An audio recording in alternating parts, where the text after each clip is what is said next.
The Ducky 9008 Shine 2 is an LED backlit mechanical keyboard, offering N-key rollover and a variety of LED customization options. I opted for the model with Cherry MX brown switches and a green LED backlight to match my computer case. The keyboard can also come with Cherry MX red, blue or black options, as well as the backlighting options of red, blue, white, pink and yellow. I purchased the Ducky 9008 Shine 2 for $150 AUD in November 2012.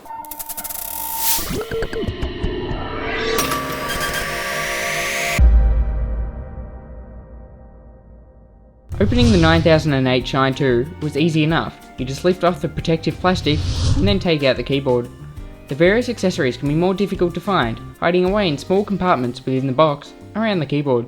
Besides the 9008 Shine 2 itself, you get the manual, a removable mini USB connector, red W, A, S and D keys, and finally a keycap remover for installing these keys, as well as replacing keys in the future. Setup was as easy as any keyboard, simply plug it in and it works. The 9008 Shine 2 has a very simple design. It has no extra media keys, scroll wheels, USB pass-throughs or a wrist rest. What you get is a green LED backlit mechanical keyboard, and that's it. The only extra keys are above the number pad, where you might normally find the lock indicators, and they are 4 shortcut keys providing quick access to the calculator, Windows Explorer, emails and your internet homepage. Finally, there's also a function key, but more on that in a minute. All the keys to me are regular sized. The backspace key is only one level, although it is longer than most of the keys, as is the enter key. There are 2 long shift keys, 2 control, alt and Windows keys, and the Windows keys as well as the spacebar both have Ducky logos on them. The insert, home, delete and page up and page down keys all fit nicely into 2x3 grid blank of keys, which sit above the regular sized arrow keys. Along the top of the keyboard, a standard sized escape key precedes the 12 function keys, which have labels for the function they each perform, should you hold down the FN key or function key at the same time. To the right of these, the print screen and pause buttons both perform extra functions too, with a scroll lock key sitting between them. In terms of dimensions, the Shine 2 is 43.5cm long, 14cm deep and 5cm tall at its tallest point, while only 3cm tall at the shorter point. Should you decide to lift up the legs underneath as tall as possible, the keyboard becomes around 6cm tall at its tallest point. It also feels super weird at this height. It weighs 1.17 kilograms. Underneath the keyboard, along with the 2 legs, 4 small switches are found for adjusting a few keyboard options, but more on that later, as well as 3 cable routing options, depending on if you want the cable to come out one of the sides or the rear. Finally, 4 rubber pads, one in each corner, prevent the keyboard from sliding around while typing. The LED backlight, which is the main selling point of this case, is very evenly distributed. Each key has its own individual backlight, which can be configured in a variety of ways. The backlight shines through a laser cut hole of each key, which really shows the quality of the keyboard. The various LED lighting modes include the typing area being lit up, the full keyboard being lit up, the full keyboard pulsing, the keys reacting when you hit them, and the scrolling mode, in which the LEDs behind the keys at the top are lit up and unlit very quickly in sequence. 2 more modes are available for the user to configure themselves, allowing the user to decide which keys they want lit up and which ones they want off.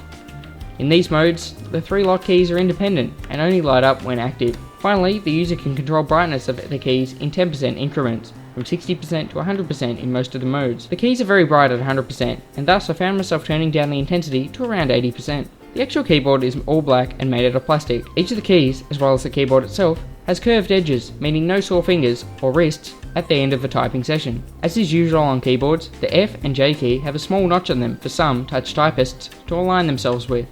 The 5 on the number pad also has a small tactile dot for similar purposes. The Ducky 9008 Shine 2 is my first mechanical keyboard, and thus this review is based on my experiences with this keyboard in comparison to membrane keyboards. I chose the Cherry MX brown switches for 2 reasons. 1, I wanted a tactile actuation point, and 2, I wanted something not as loud as other mechanical keyboards. While I've not used any other type of mechanical switch, I can now say that even the MX brown switches are a lot louder than any membrane keyboard. Typing on a mechanical keyboard took me a few days to get used to, but as of writing this review, I feel acclimatized to the keyboard. Before purchasing this keyboard, I was told of how much better for typing a mechanical keyboard is, and how I can expect to get a 10 to 20% increase on my words per minute. While this is based on only a few online tests, I got 84 words per minute on the Shine 2, which I have had for around a month, in comparison to the 101 words per minute I got on my laptop keyboard, which I've used for a few years now.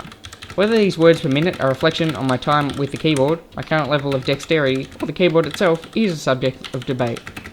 What I can conclude, however, is that it certainly requires more effort to press each key, although this isn't necessarily a bad thing. I do enjoy typing on the Shine 2. It feels good, and you get that sound when you press the key down fully that you couldn't hope to achieve by using a membrane keyboard. It's like comparing an electric engine's noise to a petrol engine's noise. One small flaw, although apparently a common trait among keys on a mechanical keyboard, is a spring/ringing noise after releasing some of the keys. It's quite a minor sound, but it's still noticeable, especially when you're listening out for it. The function keys/shortcuts with this keyboard are useful for controlling volume and media playback, as there are no dedicated media keys. With this in mind, the placement of the function keys requires a twister-like performance with your hands to control your media. Putting the function key on the left side, where the majority of the media controls are, would have been a smarter placement, although it may have slightly upset the traditional keyboard layout. I'd like to see an option to replace the function key with the left shift key. Speaking of additional options, 4 switches on the underside of the keyboard allow you to switch a few keys, which may be useful for non-traditional keyboard layouts or languages other than English. They allow you to lock the Windows key, which is good for gaming, and change from N key to 6 key USB rollover. The Ducky 9008 Shine 2 is a very solid keyboard. With quite a heavy weight and the rubber pads underneath, the Shine 2 won't be slipping around while you're typing. The LEDs are pretty cool and add aesthetic value to your desk. It feels quite nice for typing, although the actuation force is quite large in comparison to other keyboards that I've used.